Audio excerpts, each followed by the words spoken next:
Y llegamos a uno de mis bloques favoritos de la semana completa. Yo creo que es uno de mis favoritos, si no el más. Y es el segmento de economía a cargo de los economonstruos. Hoy tengo al economonstruo 1, al profe Rafael Espinal con nosotros. Bienvenido, Hola, Rafael. Y lejos que me quedaste hoy. No, porque estamos sí, un one-to-one, ¿viste? Porque no Te vino tocó José silla Alfredo, el otro economonstruo. y José Antonio tampoco. Y Nos José dejaron, Antonio No, tampoco. nos dejaron los economonstruos con el profe economonstruo. Bueno, aquí estamos. Tú sabes, recuerdas que hablábamos de cómo hemos tenido un crecimiento importante económico, pero que no se sentía, Rafael, en el total de la población, y mencionábamos, bueno, que quizá una solución sería echarle un ojito al salario mínimo. Entonces tú vienes con este tema tan interesante, el salario mínimo, el ajuste, ¿para cuándo? ¿Cuándo que viene el aumento? ¿Qué dirías tú? Fíjate una cosa, el tema es interesante porque hay una demanda de que se convoque al Comité Nacional de Salarios. El Comité Nacional de Salarios está formado por el sector empresarial, el gobierno y el sector laboral. Y es el que fija los salarios mínimos. En un colegiado, vamos a decir. En un colegiado. Hace 3 años se fijaron los salarios para una parte de los sectores, porque el salario mínimo no es homogéneo para todos los sectores. Las pequeñas empresas tienen un salario mínimo, el gobierno tiene un salario mínimo, hay un salario mínimo para el sector zonas francas y para las grandes empresas. Entonces, el salario mínimo es la referencia de todos los demás salarios.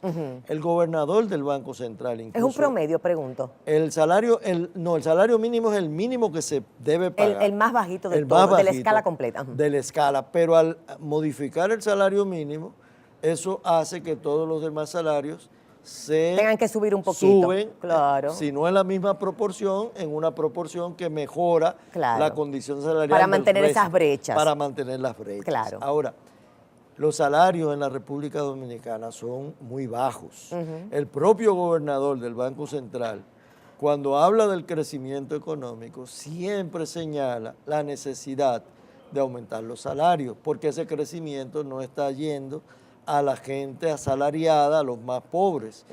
De hecho, fíjate, el salario mínimo promedio de todos esos sectores está por debajo de la canasta más baja que tiene el Banco Central para lo que es el quintil más pobre. Que eso es algo tan, óyeme, impresionante, pero es tan obvio lo que se... obvio. Es una realidad que te vocea en la cara de alguna manera. Así es, por ejemplo, la canasta más baja es 13.600, aproximadamente 13.600 pesos.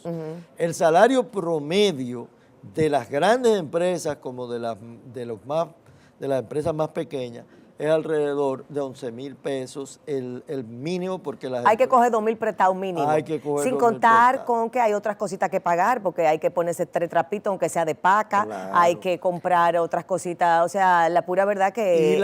por eso es que el pluripicoteo es tan importante. Es tan fuerte, y por eso es que incluso la mayor parte de las empresas no son grandes, no son las que pagan el salario mínimo más alto, son las medianas y pequeñas empresas, cuyo salario mínimo es menos de 10.000 pesos.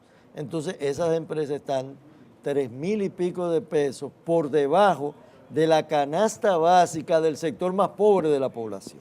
¿El salario mínimo en el sector privado y en el sector público es exactamente el mismo? No, el sector público tiene un salario mucho menor que el sector privado. ¿Mucho? Mucho menor, es 6.000 pesos el salario mínimo en el sector público, que es lo que pagan fundamentalmente los ayuntamientos a los trabajadores que tú ves. Que recogen la basura. Que recogen la basura, que cunetean, como llaman ellos, que limpian las calles. Si sabemos, Rafael, que las autoridades del Banco Central y cualquier dominicano que pueda de alguna manera analizar lógicamente el asunto, si sabemos que el problema son los salarios mínimos, ¿dónde está el tranque para tomar la decisión de hacer un cambio sobre esto? Fíjate, el sector empresarial ha estado muy renuente a aumentar el salario mínimo y lo ha usado como un mecanismo de negociación para el Código de Trabajo, porque el sector empresarial está propugnando por un Código de Trabajo que elimine las prestaciones laborales, la cesantía.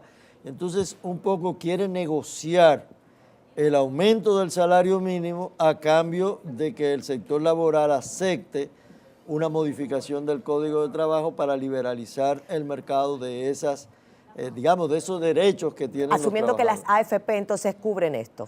asumiendo que, incluso asumiendo una base económica, es que esto va a permitir que los salarios sean más flexibles en el mercado. Es decir, que el salario mínimo pueda aumentar de manera natural si no existen estas disposiciones. Porque, ¿qué dicen los empresarios?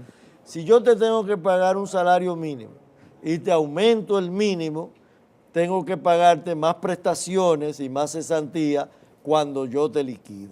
Entonces yo no te quiero aumentar el salario mínimo para no cargar con ese, lo que llaman un pasivo laboral. Claro, que a más años aumenta. Que a más años aumenta. Por eso a veces se quedan las empresas con empleados que tienen muchos años, que no quizás no tienen la productividad que desean, pero que el costo de la cesantía es tan alto que no lo quieren liquidar. Entonces el sector empresarial está buscando una negociación, un toma y daca. Yo te voy a aumentar el salario mínimo y le está tratando de decir al sector laboral, si tú aceptas que yo no pague cesantía y no pague prestaciones, los salarios mínimos yo los voy a aumentar y van a aumentar porque no voy a tener que guardar ese costo pasivo financiero para cuando yo te liquide. Entonces es un poco una negociación dura. Es dura. Tiene una lógica, pero es dura. Tiene una lógica, pero es dura, porque el sector laboral por su parte dice, esos son derechos que yo me gané en el Código de Trabajo. No, y si de hoy a mañana me votan, entonces ¿cómo yo me veo para sobrevivir esos mesecitos sin un ingreso? Entonces, ¿cómo yo me voy a ver sin un ingreso que no es más que una especie de ahorro que yo de alguna forma me he ganado para yo subsistir hasta que yo consiga un trabajo? Pero se supone que cuando tú te quedas desempleado hay una AFP, pero la AFP, bueno, te viene a dar esas prestaciones cuando tú mueres. O sea, o cuando tú llegas a los 61. O cuando llega a los 61. Eso, mira, tanto eso se queda ahí y usted no puede hacer uso. Tú no la puedes tocar. Aunque tú estés desempleado, tú no puedes tocar tu fondo de pensión. Entonces no hay nada que realmente sustituya la cesantía. Se queda el empleado. En los Estados Unidos, que no existe la cesantía, existe lo que se llama el seguro de trabajo o el seguro laboral, que es lo que te pagan a ti cuando tú no estás trabajando, y es lo que en los Estados Unidos se conoce como el welfare. Claro. Es decir, el Estado tiene una especie de seguro laboral que mientras tú estás desempleado, te ayuda a buscar trabajo y te da un mínimo para tu subsistir. Esa parece ser la puerta de salida, pregunto, Rafael, en un minuto, ¿qué pudiéramos decir como conclusión? Conclusión? Eso es muy difícil porque eso implicaría que el gobierno tendría que asumir un subsidio a ese seguro laboral como lo hace el gobierno de los Estados Unidos. Con SENASA, por ejemplo. Con SENASA o con alguna otra entidad que se cree simplemente para el seguro laboral. O que el sector empresarial cree un seguro laboral que le sea menos costoso que el pasivo de las prestaciones. Esa alternativa no está todavía en el código. Eso no está en el código ni está sobre la mesa. Pues nos vamos, que nos cortan, nos dicen por ahí. Gracias a Rafael Espinal, mucho por seguir analizando sobre este código y estas nuevas alternativas y buscando soluciones en todas partes. Gracias por la sintonía. Mañana nueva vez, aquí nos vemos.